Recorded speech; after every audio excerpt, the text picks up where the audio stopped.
నేను వీళ్ళకి గతం గురించి ఆలోచన లేదు, భవిష్యత్తు గురించి భయం లేదు. కానీ గతాన్ని ఒక్కసారి ఎక్కువ రోజులు కాదు, 2014 అక్టోబర్ 2వ తేదీ నాడు ఈ దేశంలో ఒక సంచలనమైనటువంటి నిర్ణయం తీసుకోవడం జరిగింది ప్రధాని నరేంద్ర మోడీ గారు. స్వచ్ఛ భారత్ అభియాన్.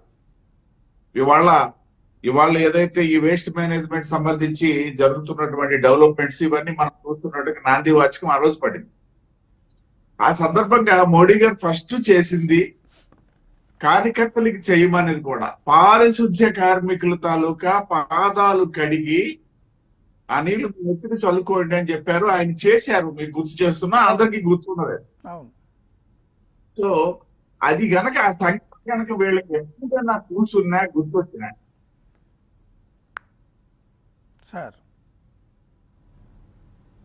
ఏదైనా గుర్తొచ్చినట్లయితే ఇవాళ ఈ రోజా గారు ఇటువంటి పని జరిగి ఉండేది కాదు, చేసి ఉండేవాళ్ళు కాదు. ఎందుకనిసంటే మూర్తి గారు నిజంగా చెప్పుకోవాలనేసంటే అఫ్ కోర్స్ మా మా మా మా మా కల్చర్ ఎలా ఉంటుంది అనేసంటే మేమంతా బీసీ కల్చర్ కాబట్టి మాకు ఇక్కడ పెద్ద ఈ అస్పృశ్యత అది పెద్దగా కనబడదు. మాట అందరం సమానంగానే ఉంటాం, ఎస్సీ ఎస్టీ బీసీ ఉన్నదే మేం కదా. కాబట్టి మాకు పొద్దున్నే మేము 6 గంటలకు లేచేసరికి మా గుమ్మం ముందు ఏదైతే మున్సిపల్ పారిశుద్ధ్య కార్మికురాలు ఒక ఆవిడ తుడుస్తుంటారు. నిజంగా చేతి లేవగానే మనం భగవంతుడు దండం పెట్టుకుంటాం. మాకు అదేంటో ఆవిడ చూస్తే దండం పెట్టాలనిపిస్తుంది. ఎందుకు అనేసి అంటే ఆవిడ చేస్తున్న పని గురించి కాదని చెప్పేది. అంటే వాళ్ళు కూడా ఎంత పరిశుద్ధంగా ఉంటారు, వారు ఎంత ప్రాధాన్యం. ఇంత బొట్టు పెట్టుకుంటుందండి ఆవిడ. నిజంగా పెద్ద బొట్టు పెట్టుకొని చక్కగా వచ్చి వారి పని చేసుకుని వారు వెళ్తారు. వాళ్ళని గౌరవించరు అంటే నేను వాళ్ళ ఉంటేనే గౌరవిస్తారా అని నేను చెప్పట్లా. అటువంటి వాళ్ళు కూడా ఆ విధంగా ఉన్నటువంటి సందర్భంలో ఇవాళ వీళ్ళు ఈ విధంగా ప్రవర్తిస్తున్నారు అనేసి అంటే మేమైతే పొద్దున్నే లేచి కనబడుతుంది, నిన్నగా చక్కగా బొట్టు పెట్టుకొని కనబడితే దండం పెట్టాలనిపిస్తుంది అనమాట.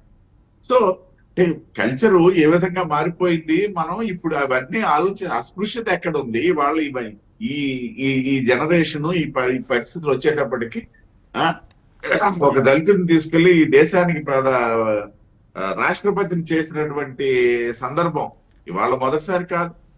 అలాంటి రోజుల్లో కూడా ఇలాంటి మనం వింటున్నాము, చూస్తున్నాము అనేసి అంటే వీళ్ళ అహంకారంతో కూడుకున్నటువంటి వీళ్ళకు దాన్ని ఏమంటారు, ఆ పదజాలం కూడా నాకు రావట్లేదు. కానీ ఈ చిన్న చిన్న మనుషులు అంటే చిన్న కులాలు లేకపోయినట్టయితే చిన్న వృత్తుల్లో ఉన్న వాళ్ళు వీళ్ళ పట్ల వీళ్ళకు ఉన్నటువంటి ఆలోచన ఏంటనేది బయటపడుతుంది మూర్తి గారు. అలా మనం ఒకసారి ఆలోచిస్తే మీరు చెప్పారు చిరంజీవి గారి గురించి ప్రధానమంత్రి గారు వచ్చినటువంటి సంఘటన నిజంగా అది పెద్ద గొప్పది కాదని నేను అంటాను. ఎందుకంటే చిరంజీవి గారు ఆ స్థాయి వ్యక్తి, ఎవరో చేయలేదు, ఎక్కడున్నాడో నడిపించాడు అనేసి అంటే వాళ్ళ మూర్ఖత్వము, వాళ్ళ తాలూకా అజ్ఞానము లేకపోయినట్టయితే వాళ్ళతో అహంకారమే తప్పిస్తే అక్కడ చిరంజీవి గారికి పోయింది ఏమీ లేదు ఆయన నడిచినందువల్ల. ఆ భావన అది ఆయన స్వయం కృషితో నడిచొచ్చాడండి. ఎవరి వారసత్వాలు ఎవరి సహకారాలు లేకుండా ఈ నడక పెద్ద ఇష్యూ ఉంది. కానీ వాటి పద్మవిభూషణ్ నడిపించామనే ఒక ఇగో ఆయన పద్మవిభూషణ్ కానీ లేకపోతే ఆయనకి కానీ ఏం చిన్నతనం కాదు. ఎవరైతే ఆ విధమైన చేశారో వాళ్ళకి అది చిన్నతనం. మోడీ గారు వచ్చారు అంటే ఆ సీన్ నాకు బాగా గుర్తుంది.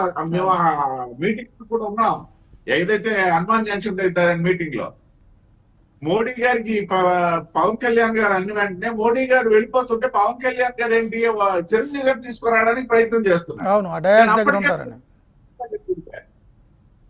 ఆ సన్నివేశం మాకు బాగా గుర్తుంది అన్నమాట. అంటే ఇది గౌరవం అనేది ఇచ్చుకు నిజంగా చెప్తే ఇలాంటి సార్ ఒక గెస్చర్ అండి, ఒక గెస్చరు ఐడియాలజీని రిప్రజెంట్ చేస్తుంది. మహాత్మా గాంధీని దక్షిణాఫ్రికాలో రైల్లో వెళ్తున్నప్పుడు ఎవరో నలుగురు తెల్లవాళ్ళు